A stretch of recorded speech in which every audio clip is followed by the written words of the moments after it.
श्री दत्त भगवान उपदेश करते हैं और उपदेश करते हुए अपने 24 गुरुओं का भाव बताते हैं।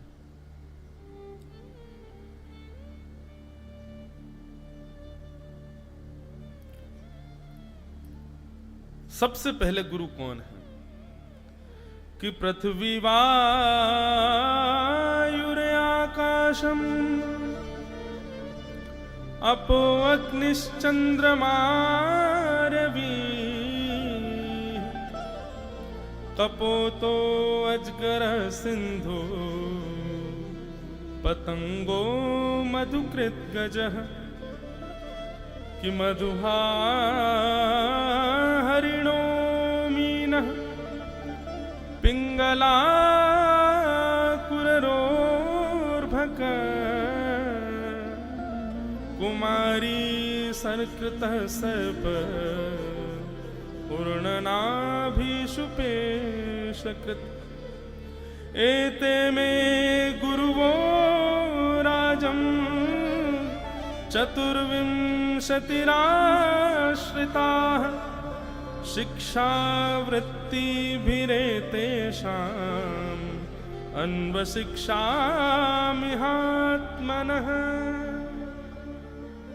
एते में गुरुवो राजन, राजन ये मेरे 24 गुरु हैं। श्री दत्त भगवान कह रहे हैं मेरे सबसे पहले गुरु कौन।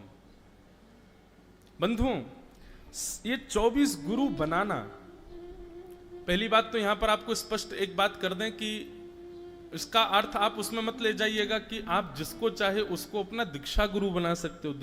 ये दीक्षा गुरु के लिए नहीं है। दीक्षा गुरु तो एक ही होता है जीवन में, पर यह चर्चा हो रही है दिशा गुरु, जिससे आपको दिशा मिले, जिससे आपको शिक्षा मिले।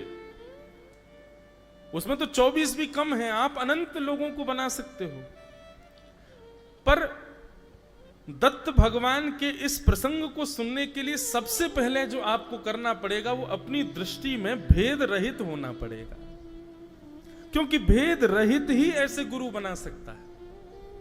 जिसकी दृष्टि में भेद है, जिसकी दृष्टि में असमता है, वो ऐसे गुरु नहीं बना सकता। दत्त भगवान कहते हैं, अब हम हर गुरु के ऊपर चर्चा करेंगे, एक एक गुरु को लेते हैं। मेरे सबसे पहले गुरु कौन है?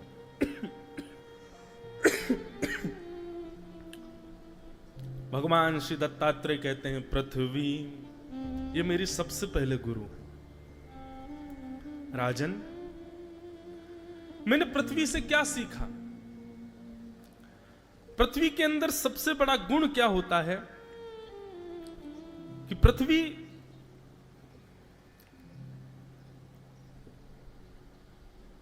धैर्यवंत होती है, तितिक्षवः, सहनशील, धैर्यवंत होती है। और धैर्यवंत व्यक्ति का लक्षण क्या होता है? जो सहनशील व्यक्ति होगा, सहनशील व्यक्ति का लक्षण क्या होगा? सहनशील व्यक्ति का लक्षण पृथ्वी के जैसा होगा। पृथ्वी का दूसरा लक्षण क्या है? बोले पृथ्वी सदा मौन रहती है, सहती है, धारण करती है, सबको सब कुछ बांटती है, लेकिन फिर भी धैर्यवंत होते हुए मौन रहती है। इसलिए मैंने पृथ्वी को अपना गुरु बनाया। सहना सीखो। संस्कृत में सहते शब्द है। सहते शब्द के दो अर्थ होते हैं, पहला सहना और दूसरा अर्थ होता है जीतना। जो सहेगा, यहीं महाराष्ट्र की भूमि पर हुए श्री विनोबा भावे, वे कहते थे सहते शब्द के दो अर्थ हैं, सहना और जीतना। इसका मतलब जिसने सहा है वही जीता है, जिसने कभी सहा ना हो वो जीत नहीं पाएगा। पृथ्वी जीती है। कैसे जीती? स्वयं भगवान, जिनको सब अपने घरों में और अपने चित्त में विराजमान करते हैं, वही नारायण बराह बनकर के अपने मुख पर धारण करते हैं पृथ्वी को। क्यों? और अपनी पत्नी के रूप में अवस्थित करते हैं। क्यों? क्योंकि उसका ये गुण है, वो सहना जानती है, वो सहती है। राजन, मैंने सबसे पहला अपना गुरु बनाया पृथ्वी को। वो धैर्यवंत है और मौन है। पृथ्वी से मैंने ये सीखा। पृथ्वी का दूसरा गुण क्या है? सहती भी है, मौन भी रहती है, और तीसरा गुण होता है क्षमा। पृथ्वी सबको क्षमा करती है। कोई कितनी भी पीड़ा प्रदान कर दे, कोई कितना भी अनीत कृत्य कर दे पृथ्वी के ऊपर, पर पृथ्वी फिर भी उसको क्षमा करती है। राजन, सहना, मौन रहना और उसके बाद क्षमा कर देना, यह सामान्य बात नहीं है। इसलिए मैंने अपने सबसे प्रथम गुरु के रूप में पृथ्वी को स्वीकार किया, क्योंकि यह अद्भुत श्रेष्ठता है।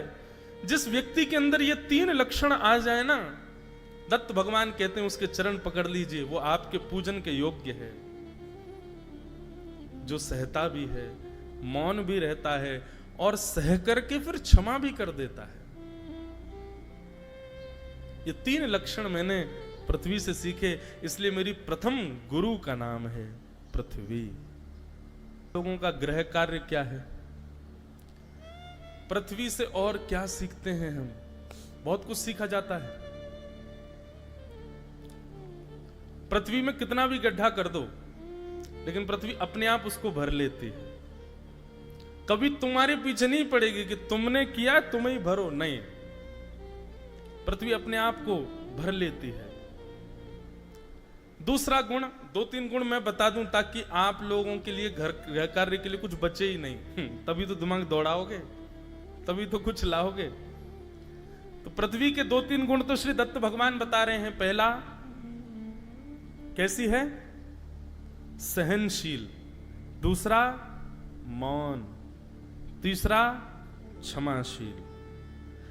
चौथा गुण हम बता रहे हैं, पृथ्वी कैसी है? अपने दोषों को स्वयं छुपा लेती है, स्वयं भरती है, छुपाती नहीं है, भरती है। छुपाना अलग बात है, गड्ढा कर दो और उसको छुपा दो, कोई निकले तो डूब जाएगा, उसमें गिर जाएगा। छुपाती नहीं, भरती है। अपने दोषों को स्वयं पूर्ण करती है, किसी पर थोपती नहीं है। अच्छा, एक और बात, वह दोष भी पृथ्वी के स्वयं के नहीं होते, किसी और के द्वारा दिए गए होते हैं, पर फिर भी उसका निर्वहन स्वयं करती है। पृथ्वी का यह चौथा गुण। पृथ्वी का 5वां गुण क्या है? चाहे पीड़ा देने वाला हो, चाहे प्रेम करने वाला हो, दोनों का पोषण करती है पृथ्वी। कोई पीड़ा दे, उसका पेट भी पृथ्वी से ही भरेगा, और कोई प्रेम करे, उसका पेट भी पृथ्वी से ही भरेगा। दोनों का वो पोषण करती है। पृथ्वी का एक गुण और है, क्या? आप चाहे पाप करने वाले हो, चाहे पुण्य करने वाले हो, चाहे बहुत बड़े राजा हो, चाहे सामान्य से कोई गरीब हो, चाहे बहुत बड़े नेता हो, चाहे बहुत बड़े संत हो, चाहे राक्षस प्रवृत्ति के हो, आपकी जहां तक सामर्थ्य है अपना जीवन जी लीजिए, अंत में पृथ्वी ही आपको स्वीकार करेगी। आपके दोष गुणों को चिंतन ना करते हुए आपको पृथ्वी ही स्वीकार करेगी। और संसार में कोई स्वीकार अस्वीकार कर सकता है, पर पृथ्वी सबको स्वीकार करती है, सबके लिए द्वार खोल के रखती है पृथ्वी। आया है सो जाएगा राजा रंग फकीर, कोई सिंहासन चढ़ चला, कोई बंधा जंजीर। कृम, विट और भस्म हमारे शरीर की केवल 3 ही गतियां, और ये तीनों पृथ्वी में ही मिलती हैं। कृम, विट और भस्म। जला दिए गए तो राख बन जाएंगे। कहां मिलेगी राख? उड़ेगी नहीं, उड़ेगी भी तो फिर आएगी तो पृथ्वी पे। दूसरा, गाड़ दिए गए तो भी पृथ्वी में ही मिल गए। जंगल में फेंक दिए, किसी जानवर ने खा लिए तो जानवर भी मल बना करके निकालेगा, वो भी आएगा पृथ्वी पे। आप किसी भी रूप में पृथ्वी से विच्छेद नहीं हो सकते। पृथ्वी आपको स्वीकार करेगी, आप चाहे जैसे भी हो, सबको स्वीकार करती। पृथ्वी का ये गुण है। इस गुण में विशेषता क्या है? वो श्रेष्ठ गुण दुर्गुण इन सब का विचार नहीं करती, जो है उसको स्वीकार करती है। पृथ्वी, कल, ये तो कल का था, अब आज का सुनो। भगवान गुरुदत्त के दूसरे गुरु का नाम क्या है? वायु।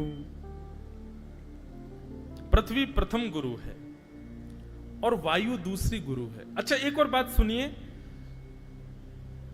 वे अवधूत क्यों हैं? वे दत्तात्रेय क्यों हैं? इसीलिए क्योंकि पृथ्वी जल वायु ये सब, इन सब से तो हम भी जी रहे हैं, ये हमारे गुरु हैं ही हैं, पर उनके ऐसे गुण को खोजना जिस पर किसी की दृष्टि नहीं गई, इसीलिए वो दत्तात्रेय हैं। सत्संग का बंधुओं यही प्रभाव होता है कि आप ऐसा गुण खोज करके लाओ जिस पर किसी की कभी दृष्टि ना गई हो। कल भी अपने गृह कार्य में प्रयास कीजिएगा, जो किसी के चिंतन में ना आ रहा हो, सामान्य उत्तर नहीं होना चाहिए। ऐसे थोड़ी 24 गुरु हैं, असामान्य गुण देखे हैं श्री दत्तात्रेय भगवान ने। दत्तात्रेय भगवान कहते हैं मेरे दूसरे गुरु का नाम क्या है? वायु। राजन पूछते हैं महाराज आपने वायु में क्या गुण देखा? बोले मैंने वायु में गुण देखा कि वायु बहती है, पवन बहती है, और जब पवन बहती है तो बहती हुई पवन अगर कहीं दुर्गंध युक्त स्थान पर चली जाए तो वहां से दुर्गंध ले लेती है, और कहीं सुगंधित स्थान पर चली जाए, इत्र फैला हो तो वहां से सुगंधी ले लेती है। सुगंधी भी धारण करती है, दुर्गंध को भी धारण करती है, पर धारण करने के बाद भी पवन की अपनी कोई स्थिति नहीं होती, थोड़ी देर बाद ही उसका त्याग कर देती है।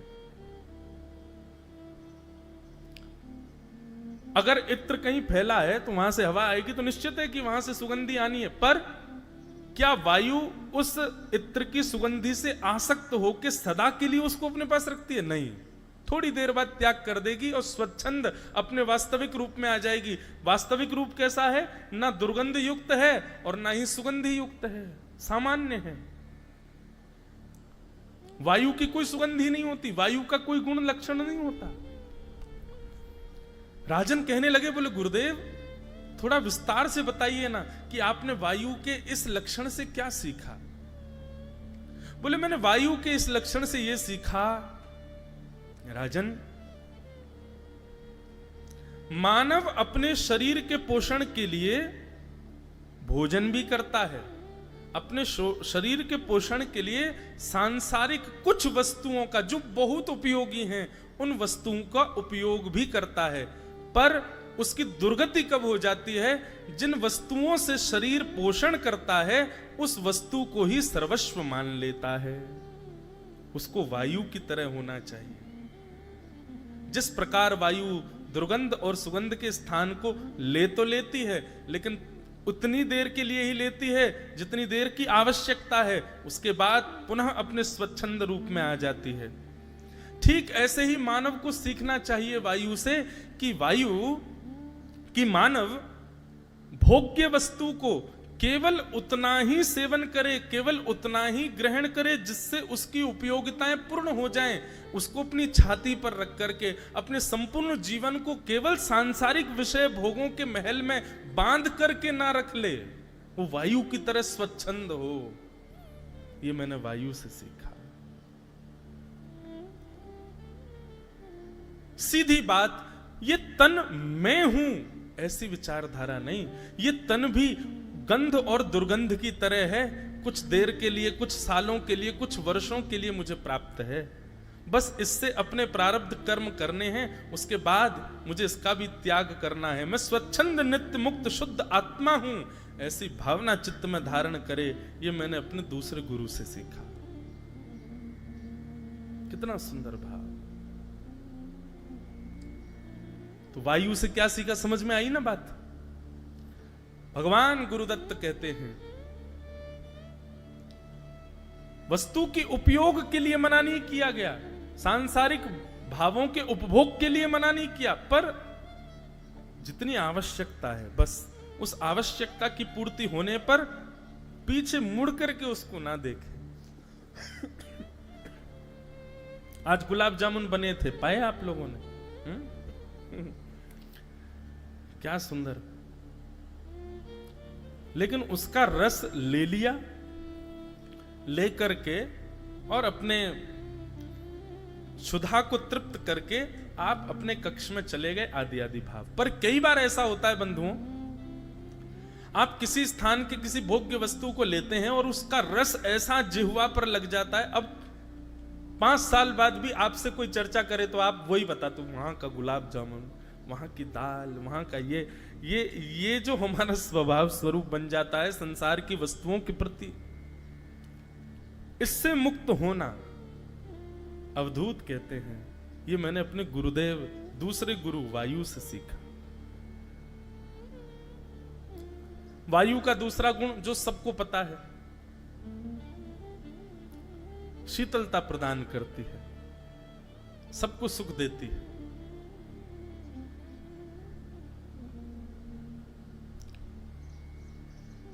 ऐसे मेरे दूसरे गुरु हैं वायु। तो ये 2 गुरु हैं, पृथ्वी और वायु।